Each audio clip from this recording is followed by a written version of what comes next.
What kind of matters the most when it comes to those med school applications? Can you apply with just an undergrad? Do you need certain certifications, Yeah. courses completed? Yeah. So you pretty much need to have a bachelor's degree or be in the process of finishing a bachelor's degree. You're going to start And that's applying any typically. bachelor's degree. Yes. In Canada, again, if you're an international student, they have a lot of caveats around what degrees they'll accept. But in Canada, it's typically you need a bachelor's degree, and it can be any bachelor's degree. So, Okay. yeah, they're definitely diversifying who they take in, so they're not just looking at people with science degrees anymore. Right. There's a lot of people that get in with music degrees and et cetera, and other types of degrees. Um, but Is there a reason that happened? I think it was just a big push for diversity. I Okay. think that's the main driver there. Yeah. Now, with that being said, if you have a undergraduate degree in, let's just use that example, music for a second, and one of the other requirements to apply to medical school in Canada, there's only a few schools that will allow you to not write the MCAT, but most of the schools you need to write the MCAT. And if you don't have a background already in science, i.e., a 4-year bachelor's degree in biochem or whatever it is, it becomes very difficult to do well on the MCAT. Got it. Yeah, Yeah, that makes sense. yeah. So, yeah, I'd say the main requirements, you need a bachelor's degree, you need a really high MCAT score, and then you obviously need to have a really competitive GPA. They do make exceptions if you have extenuating circumstances for any of those. Sorry, not the degree, but if you've got a really bad MCAT score and a GPA and you have like good documentation around why, they'll sometimes let you by with those lower scores, but typically you need to have really competitive scores. And then around that, as I said, they're diversifying away from just needing to have clinical experience or research experience. That was kind of the typical pathway. You need to really show, you're a well-rounded candidate, whatever it is. Are you an athlete? Do you do lots of volunteering? Do you have, whatever it is? You need to kind of have those extracurricular stuff on your resume to be competitive because there's just so many people.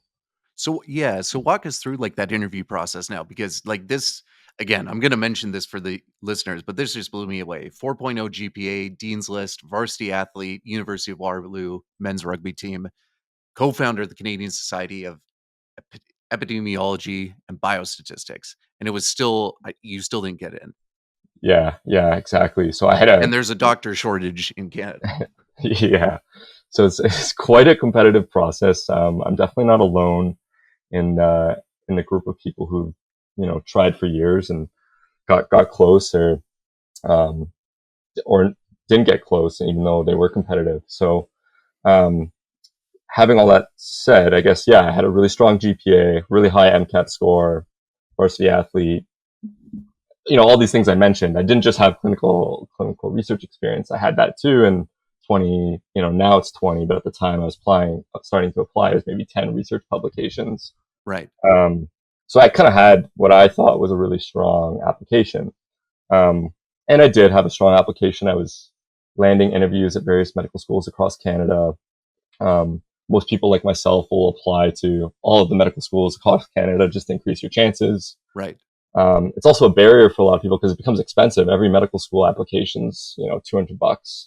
And when you're a 20-year-old student, adding whatever it is, if you apply to 5 schools, that's $1,000 right there. It's not really easy. So there's a lot of barriers too, I think, to applying and trying to get into medical school already.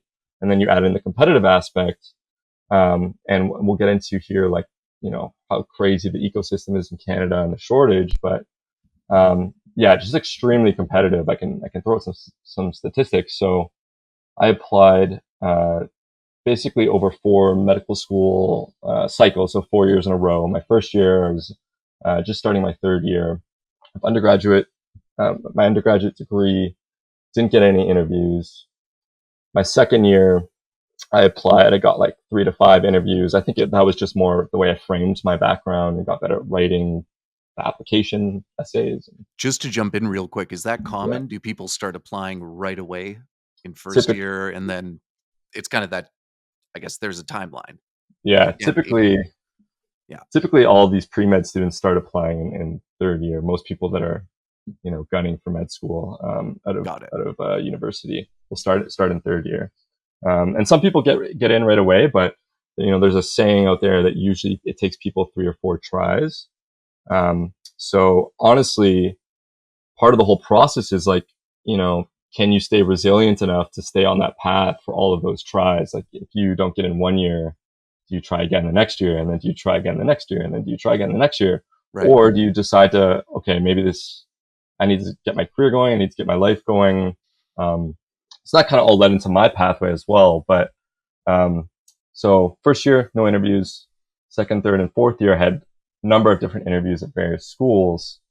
And then just to give you some perspective on how competitive it is, I guess, and how this all kind of circles back to the doctor shortage is just to throw some statistics around that I kind of have offhand.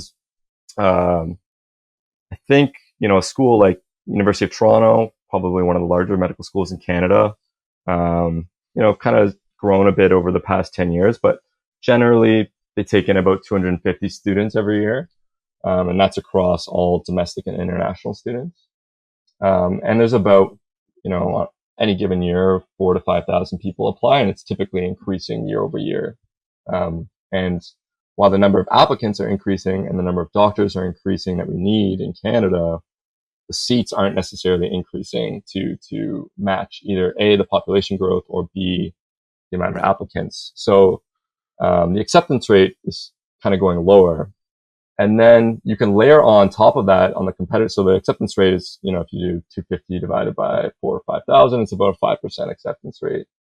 And then you can layer on top of that, if you're applying to out of province schools, especially if you're an Ontario resident, which I am, there's an even lower acceptance rate because out of Ontario schools limit the amount of seats that they'll take from out of province. So as an example, one of the schools I got very close to getting into for 2 years in a row was McGill. The reason I like using McGill as an example is they're pretty transparent around their statistics.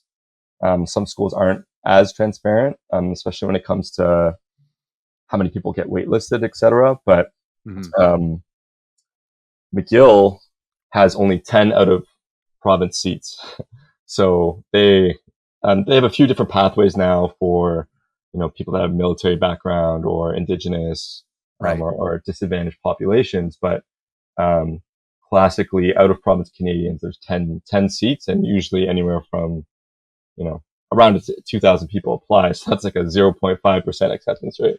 Yeah, exactly. Well, what's the breakdown for international students as a percentage of that 250? Yeah, out of the 250, I think it's about 50 Okay. at U of T. It's kind of So half around and half. there. Yeah. So I'd say, yeah, about a fifth to a sixth, 1 out of every 5 people they admit is probably an international student. Okay. Yeah.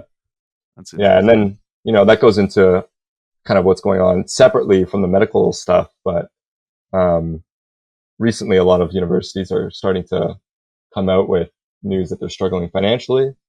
Queens, where I just did my MBA, is one of them. Um, and basically, I guess what happened a few years ago, what the universities are saying is they froze tuition for all of the undergraduate programs, but medical Right. programs, dental programs, and the business schools were kind of uncapped. So what they've begun to do, especially for international students, because there's no cap on international tuition, it's typically higher. They've started to take in more international students for a lot of these programs Right. to offset the losses that they're because they can't increase the other undergraduate tuition programs. So we'll see if that kind of plays out here more in medicine. It'll take a few years to kind of see if that plays out anymore because it's just starting. All these universities are just starting to complain that they're running deficits, but it's Right. definitely something to watch. Now, is that like exclusively a Canadian issue, the size problem with medical schools? Because you look at other programs, for example, like the Queen's Law School, I'm sure it's more than 250. If you look at like, I have a friend doing the Harvard MBA, there's 1,000 MBA Yeah. students. So is it like a size issue? Like Canada's smaller, therefore the programs are smaller? Or is this exclusively an issue with Canadian medicine? Yeah. So this is where, there's very little kind of concrete opinions out there that come from like the government or universities themselves as to the issue of why there's so few seats. So, kind of everything I'm putting out from here is I'll throw in some facts, but it's largely my take on the facts that are out there. Um, so, if we look at the number of seats in Canada and everyone's kind of aware that we have a shortage of doctors, a shortage of nurses in Canada. Right. Large part of that is the limiting of medical school seats. Um, First and foremost, why I think that is well, there's actually a few reasons that I think play into this. The first is on it's definitely like a top down approach, where for the most part a public healthcare system that's funded by the government, i.e., the taxpayers, and they don't want to increase their already fiscal deficit by hiring more doctors than they think that they want. They come up with some number every year, I'm sure, for based on you know uh, students coming out of medical school, international medical students, and then doctors retiring. How many people they're going to take every year? So that's the first thing is they're trying to limit their costs on the number of doctors in Canada. That's what I would argue. The second thing is the government does a lot of um, subsidies for tuition.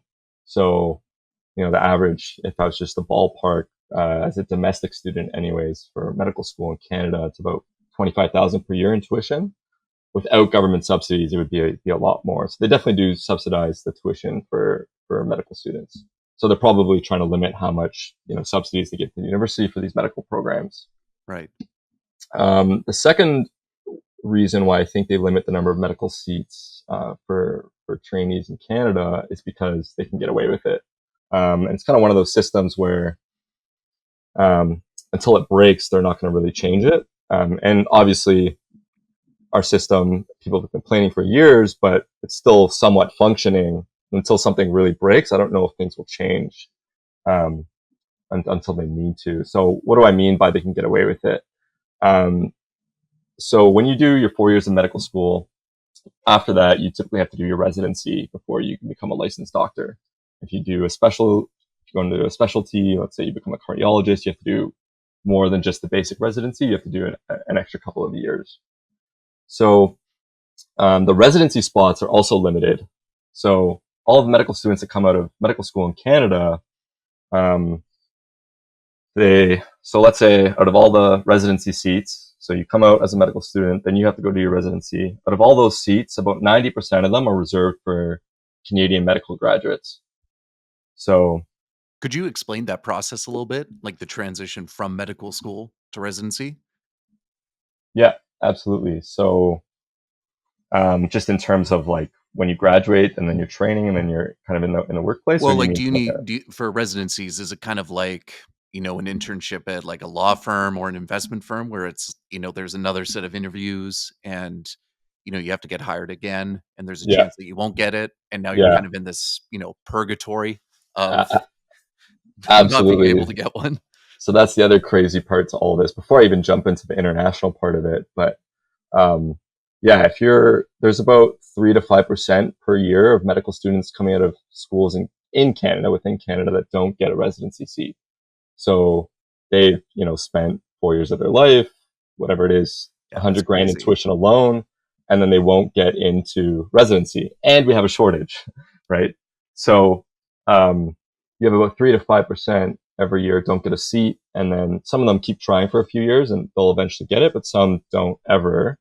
But Yeah. most of them will get it, just not all of them always on their first shot. So the way Right. it works is you finish school and then you typically start doing interviews at all the various um, kind of big medical centers. So like the University of Toronto runs its own residency program, and then McGill has its own residency program. It's separate from the Got it. medical school, Okay. but they'll place doctors in all of the major hospitals around there that do Interesting. typically working like 80 to 100 hours a week.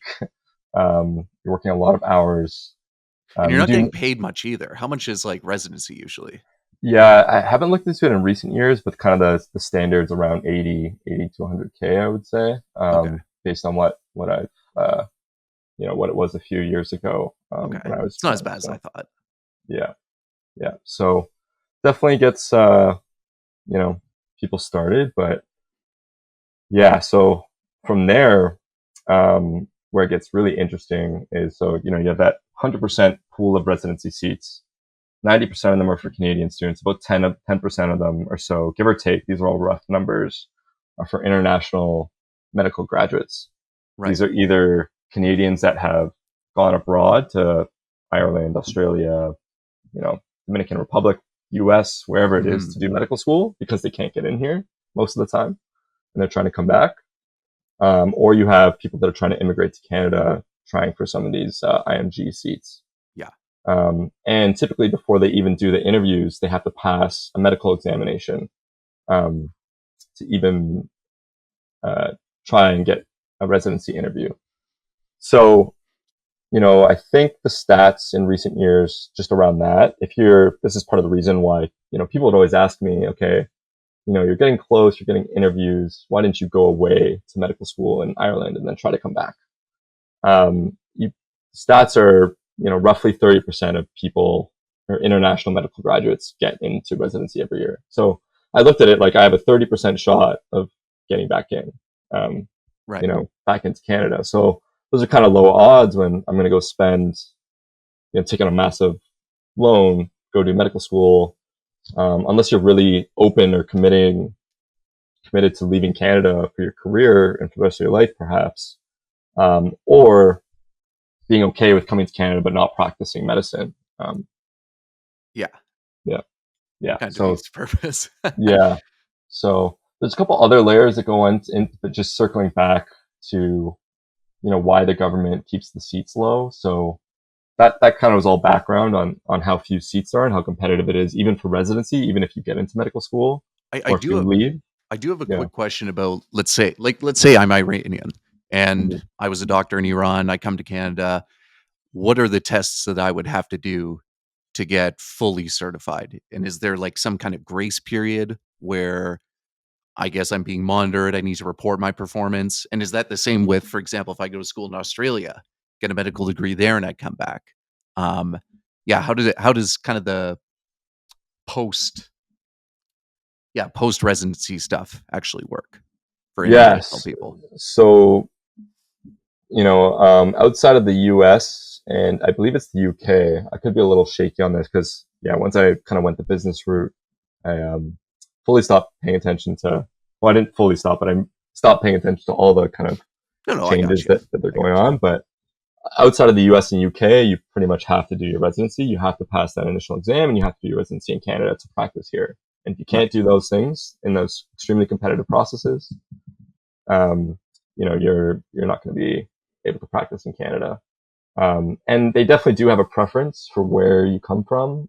As unfortunate as that is, um, they have different views of different schools and different countries and different medical systems of where you trained. They're obviously trying to bring in people that they feel are the highest of quality. Um, so they definitely, in my opinion, anyways, have a bias of who they take in from that international pool. Okay. Um, but just to, I guess, summarize is, yeah, you need to have that residency training and pass those exams to do the residency and then practice. No, please continue with your points. I was Yeah, interrupting there. yeah, no worries. Been been bouncing around a little bit, but just circling back to why I think there's so few seats, and back to my point of they're not going to change anything until it breaks, and they can get away with it. So you have we have we've established we have a shortage of doctors in Canada. We've established that there's very few seats. We've established that residency is super competitive to get, and there's a limit of how many international people they take in. Mhm. So how are they, with all this shortage of seats and residency and whatever, getting away with it? Um, there's a few things that are going on. If you look at the number of um, doctors in hospitals, so obviously you have kind of fully trained, fully licensed doctors around the country. Right. And then if you look at major centers, like let's just use again, we'll stick with Toronto and McGill out of ease for examples. They'll take um, out of all of the doctors that are kind of the work, just for an easy example, let's say you have all your licensed doctors, and then under them you have all the workhorses. Let's call them, those are the residents. Those are the doctors in training. Right. About 20 to 30%, give or take, every year are from Saudi Arabia. And they're just there for a Really? year or two. Yeah. Oh shit. Okay. This is a So bit of a they're, rabbit hole. Why? yeah. Why Saudi Arabia? So this is a bit of a rabbit hole, and there's a couple interesting examples here. About 20 to 30% of our doctors every year that are these workhorses that are helping to alleviate our medical system in hospitals are from Saudi Arabia. Why 20 to 30%? Well, A, it helps alleviate our system. B, they come from Saudi Arabia. They get to come here to Canada for 2 years, get good training, and then go back to Saudi Arabia. They don't get to stay, these doctors. They're coming from Saudi Arabia. The Saudi Arabian government pays Canada $100K per year to take them on. So the government's actually profiting off of taking these trainees in. So Wow. A, they're alleviating their system. B, they're getting $100K per trainee. And C, it's limiting, how many more doctors they have to pay, full salary, all the, more residents they would have to place themselves and pay themselves, because Saudi Arabia is paying for them to come, and they're covering their expenses while they're here. So there's this kind of finicky agreement that's going on between the Canadian government and the Saudi Arabian government, where they're both benefiting. Canada's not having to pay more government money to hire more doctors, but Saudi Arabia is also getting really high class training here in Canada and paying the government to take them on. Is that unique to Canada, or would you say like a lot of the Gulf states that are like very rich from oil have kind of been subsidizing doctors to get experience elsewhere and then to come back home? Yeah, I'm not entirely sure outside of Canada. I think it's at least that kind of agreement is mostly just within Canada. I don't know if Got it. Saudi has anything with the States, as an example, or kind of other G7 type countries like the UK. Right. Fair enough. Um, Hey, yeah, yeah. well, it I makes think sense. it's only this unique scenario where we have a public system, that it kind of works out this way. So where both parties are kind of benefiting from it. I don't know if this would kind of work in the States where it's a for-profit system. Please continue. Yeah. So just quick example where this really almost became a big thing. If you remember back to 2018, there was a big kind of political rift between the Canadian government and the U.S. government. And I was working at Mount Sinai at the time, and everyone, including the doctor I was working for, were all concerned, because I forget what started it. Even the politicians' names, I don't remember. But the premise of the political rift was, Canada was criticizing the Saudi Arabian human rights kind of culture and policies within their country. Right. Um, and this led to a big, political rift, and basically Canada expelled all of the Saudi Arabian residents that were training in Canada that year. They basically told them they had to go back to Saudi Arabia. And now all of these hospital centers Wow. were freaking out that they were losing 20 to 30% of their staff, Right. um, and that it might put a burden on the system. Now, since then, the Canadian government and the Saudi Arabian government have kind of resolved those rifts, and they've since come back, and there's plenty of Saudi Arabian residents training here, and alleviating our system. But that was just an example of they can get away with it until they can't. If all of a sudden we were to lose 20 to 30% of our residents every year, all of a sudden the government would have to take on more students or take on more international medical graduates. And then at the end of the day, it's all sad, because you want to have really high quality healthcare in Canada. You want to have these people that immigrate to Canada utilize their skill sets. It's kind of like a lot of industries, but just on the medical front, doctors that will come here and aren't able to practice medicine. Now, a lot of them do get good jobs in the industry. A lot of them will go work as research associates in hospitals or go into the pharmaceutical industry and, Right. be on the more drug side or commercial side. But, it's kind of a classical case of people immigrating to Canada and not being able to use their skill set. So, I don't know what the answer is, because if the government was to start taking on more students or more residents, then all of a sudden they're going to say, well, we need to start taxing more.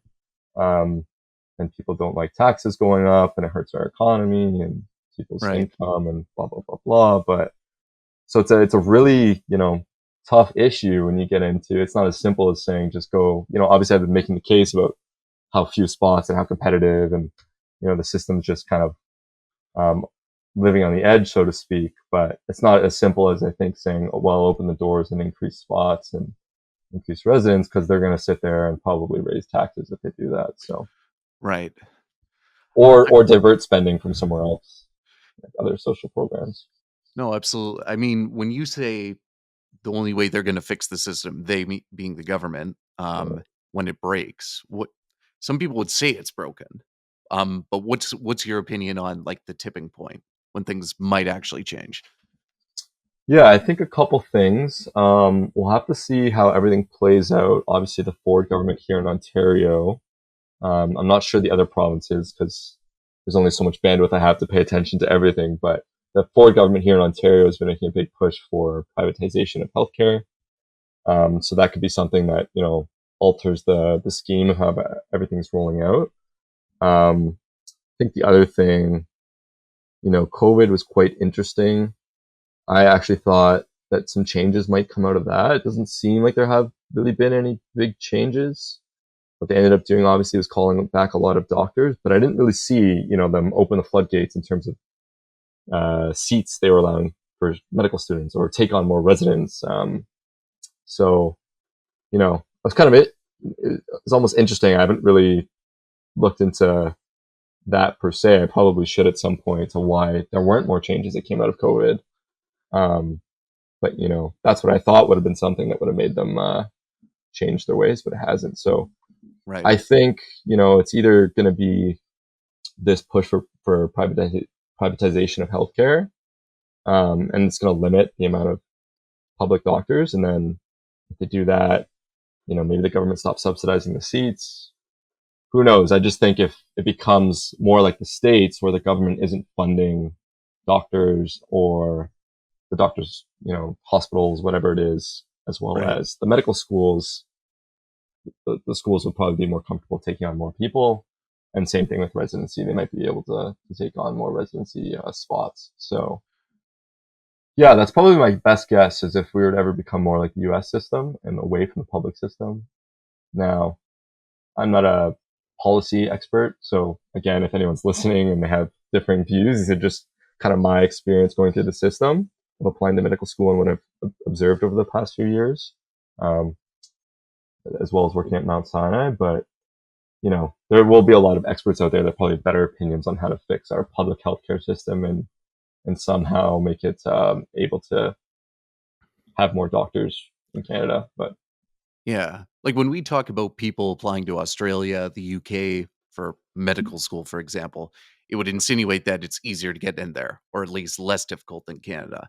So, is this again, I just kinda go back to this idea, is this like a Canadian issue specifically? Like, is Australia having problems? Is the UK having problems? What do you think? yeah, yeah, I'm not sure. It's a good question. I think why it's, to be honest, my opinion as to why it's easier for people to get in Australia, Ireland, wherever else is because they know a majority of people that they take as international students aren't going to stay within the system. And it's actually almost quite hard to stay in this. If I was to go to Ireland for medical school, it's not exactly easy to practice medicine in Ireland as a Canadian citizen, even though I went to medical school in Ireland. So most people end up leaving anyways. And if they can't get into Canada, it is easier to get in the US as a resident.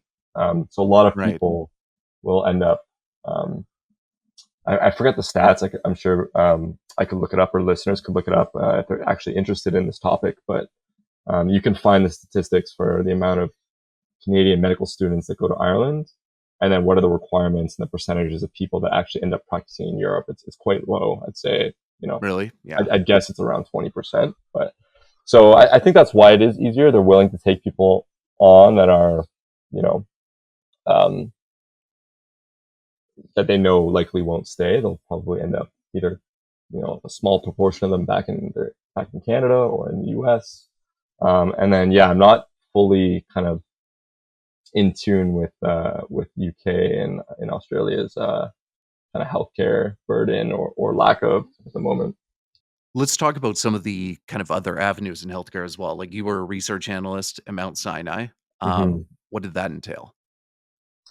Yeah, so I quite enjoyed the research space. It kind of played into to where I ended up now, but um, yeah, basically you have certain doctors, and this is another crazy area of medicine as well. If you want to talk about competition, is Dude, absolutely. yeah, people that We got try and 20 become minutes. people that try and become clinician scientists. So there's a subset of doctors that will do their MD degree, but also do PhD. Back in the day, you didn't have to do a PhD to become a clinician scientist. Clinician scientist is just a doctor who does research as well. But these days, you pretty much need to have both because it's just so competitive. If you don't have both, Oh, you're not going to be taken on as a doctor at a major hospital and a you know I'd say like I hate using the word, but like a G7 country, just because there's so much competition at these major research yeah, that's centers. crazy. So yeah, so the doctor I was working for, he didn't actually have a PhD, but studied out of Harvard and Stanford, had an MPH, and so he's kind of an example as maybe one of the last kind of set of physicians that was able to become a clinician scientist without having a PhD. But yeah, it's a really interesting area as well, where you have clinicians that are running clinical trials. Typically, they're using therapies or devices that are developed by pharmaceutical companies, um, and they're running the trials. Mhm. They're running a trial site for a larger study with their patients that they treat out of their hospital. So usually it's part of a larger study. So myself as a research analyst, I was working on this team. We ran various studies for different therapies. We had some more studies that were just kind of like observational. So Mhm. um, those weren't really kind of sponsored. You have different types of studies. You have some that are sponsored by pharmaceutical companies, some that are Right. sponsored by the CIHR, the Canadian Institute of Health Research, some more government funding. Um, so there's a variety of studies that go on, but they're typically either therapy focused or kind of patient observation focused. I would Got say it. is a good way to explain it in layman's terms, so to speak. But yeah, so worked on that team, did research, was involved in various drugs for diabetes, Oh, various that's studies really for cool. drugs for diabetes, and yeah, various devices all around, kind of everywhere in the diabetes space, nephrology space, cardiology space, had a few publications in different areas. Do you have any opinions on, I mean, again, healthcare is such a divisive subject. We can look at, some of the issues with, for example, like Oxycontin or Yeah, other like painkiller medications, but there's a lot of drugs that actually like really help people at the end of yeah, the day as well. yeah, So, yeah. And I this actually kind of I I kind of have both sides of the experience now, right? Because I originally started in clinical research. I was kind of on that side of we're treating patients with these therapies, and you can see the real benefit. And mhm, obviously, becoming aware of the time of this notion of how expensive drugs are for people, and big pharma, evil, etc. And then now I went the business route, and I'm working at a pharmaceutical company that's developing drugs for cancer, and I'm able to kind of and I'm in corporate development, so I'm doing some M&A work with some of our drugs and trying to get them funded for phase 3.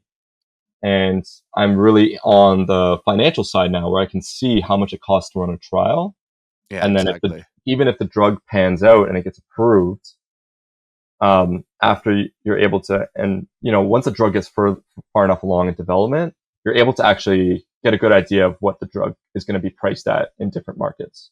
You can do primary research. You can talk to different uh, physicians. You can talk to insurance companies, pharmacies. You can estimate the marketing costs, the cost of making the drug, and you can really nail down, okay, how much do we think this is going to sell? Right. What's the net going to be after all of these expenses? And then what's going to be left for the company? And then after the company gets that net amount, There's all these royalties that have to be paid out to who first originally developed the drug. You usually have to pay some licensing agreements to the NIH. So there's all these things that go on where, you Right. know, yeah, we might be selling a drug for brain cancer that costs someone $100,000 per year that doubles their life for a year. But so yeah, that's terrible, right? Like that sounds awful. We're charging that drug is going to cost someone $100,000 per year just to live one more year, right? Just as an example of Right. one of the drugs my company's been developing. This is all public knowledge. I'm not kind of giving away anything No, no, no, confidential, for sure, for sure. but when we break it down after all of the costs, all the net. So once you get down to the net sales, and then you factor out all the royalties you have to pay out, and then you factor in all the other drugs that have failed, or you need Right. money to keep your company going to keep developing other drugs. They're actually out of that 100K per patient per year. There isn't a lot left for the company to actually kind of, kind of, you know, from that top amount. It's not like all of that 100K is going directly to the company. So, Right. what I'm getting at is I see both sides of the coin where there's two sides to drug development. A, it's super expensive.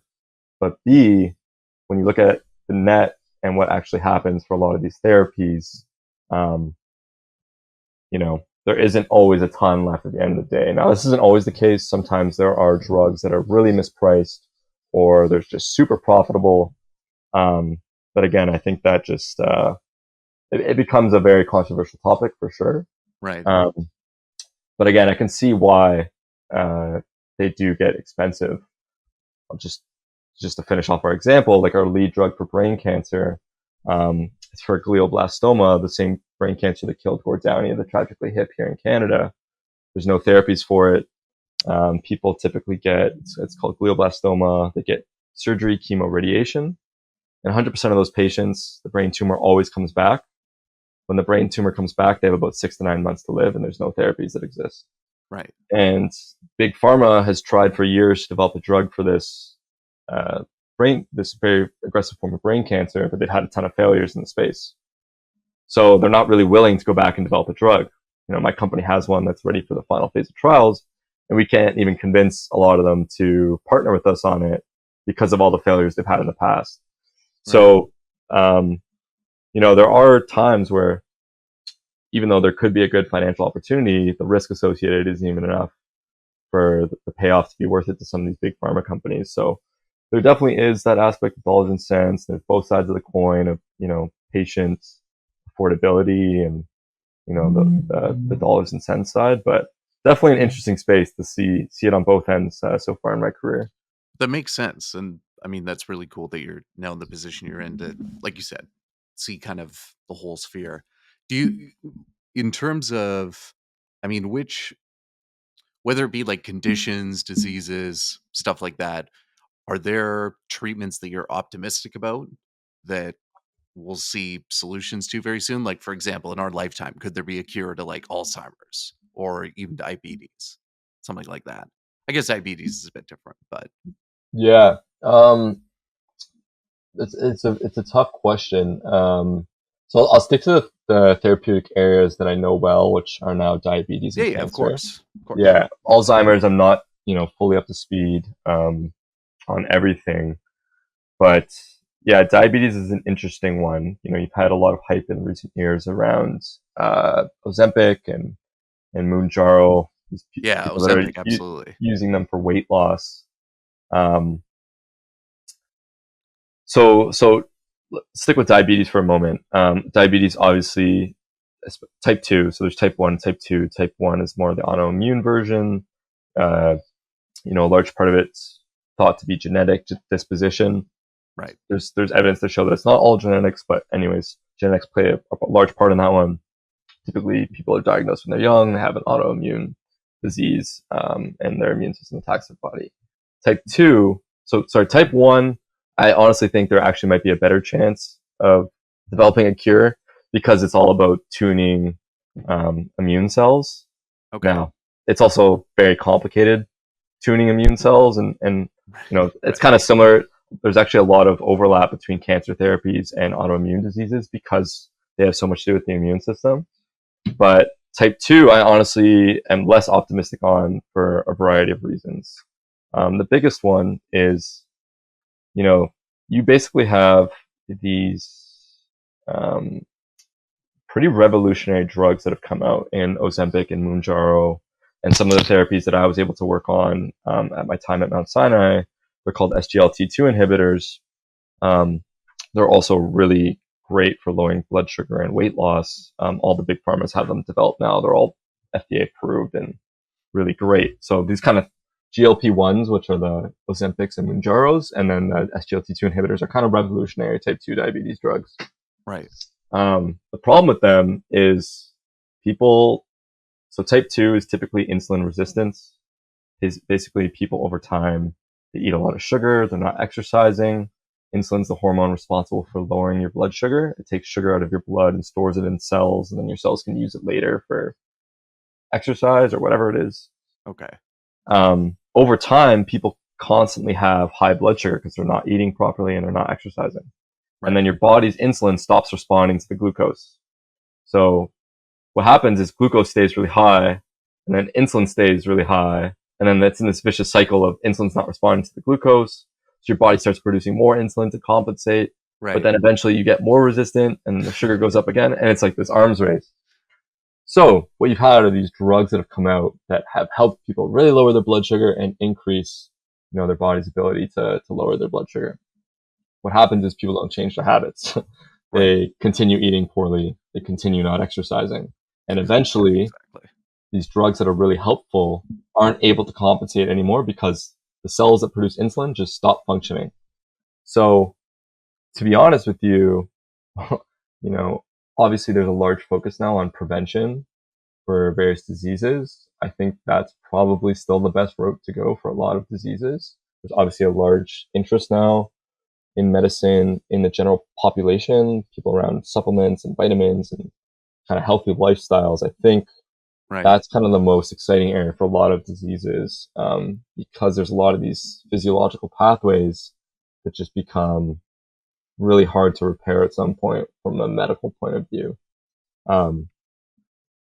So yeah, it's kind of varies disease to disease. Cancer also just super tough to treat because basically what happens in cancer, and again, sorry, I'll try and keep this briefer. My diabetes one is quite long, but it's interesting. It's interesting. Basically, in cancer, you have cells that just mutate all the time. So in a normal cell, when the cell dies, it'll make a new one, and it'll know when to stop making new ones. But in cancer, when a cell dies, it keeps making more nonstop. And then you get tumors because it's just cells that are constantly replicating with no turn off button. Right. And when you go to treat these therapies, the general premise, just to keep it general or easy to understand for non-scientific people, these tumors become so mutated that, you treat it once with a drug, but all of a sudden those cells learn how to overcome that drug because they just keep mutating. So it becomes very difficult to treat cancer a lot of times because the cells change so much. And initially when the drug is working, all of a sudden it's not working because the cell is now all of a sudden a different type of cell. It's got different receptors and different proteins. So that's honestly, and that's now being in the space, one of the pushbacks I would have on people that come up with these theories that, there's a cure to cancer, but they're just not letting it out. And, there's more money in treating a disease than curing it, that kind of sense. Exactly. Honestly, I can tell you from the scientific point of view, it's not as simple as that argument. It's really quite a complex disease, and obviously every cancer is different. But let's use prostate cancer as an example. So prostate cancer, one of the deadliest cancers in men, if you don't catch it early. So what happens is prostate's really kind of important in various pathways, but primarily around testosterone. So what you can do to treat prostate cancer is you can go and inhibit the testosterone pathway in prostate. But when prostate cancer becomes really advanced, all of a sudden those drugs that were interrupting the testosterone pathway don't work anymore. And these prostate cells all of a sudden don't look anything more like prostate cells. They've changed completely. So when you go and develop a drug to target that cancer, all of a sudden those cells look like all these other kinds of cells in your body. They look like healthy cells. They look like whatever. So when you Oh, go and really? try and Yeah. develop targets for them, Damn. these drugs end up being really toxic to healthy cells in your body because you have to target the cancer, Oh, but okay. you All can't do right. it without targeting healthy tissue or healthy Okay. This is organs. like it's all connecting together now. That's really cool. Exactly, Well, not exactly. cool. It's very interesting. Shouldn't say Yeah, cool. yeah, yeah. And that's one of the other things about brain cancer. Just go back to my company as an example for a sec, but brain cancer has been really tough to historically treat because you have this barrier around your brain called the blood-brain barrier. So for you to treat anything, let's say you want to take a pill or inject a drug into someone's arm, and you're hoping it attacks a brain tumor, for you to That's get just crazy. Yeah. for you to just get just a little bit of drug into the brain, it has to go through this barrier, and only a little bit gets through. So you have to dose really, really high, and only a Right. little bit gets through. Yeah, that's So crazy. it becomes really toxic for the body. So yeah, quite complicated diseases. Cancer is just absolutely, crazy in terms of the mutations and how difficult it becomes to treat in advanced disease. But obviously, it's the one thing. Going back to the evil side part, what you can bet on is everyone's looking for the next best thing to Right. make money off of. Mhm. And the pro side of that is there will, continuously be this pipeline of better drugs that come out over time in the medical field. Yeah, that's cool. Well, let's Yeah. leave it here. Man, you blew me away on a couple things. So I really appreciate that. Yeah, really appreciate you bringing me on. It's been a blast. And Absolutely. yeah, always happy to come on down the road if you want to chat more.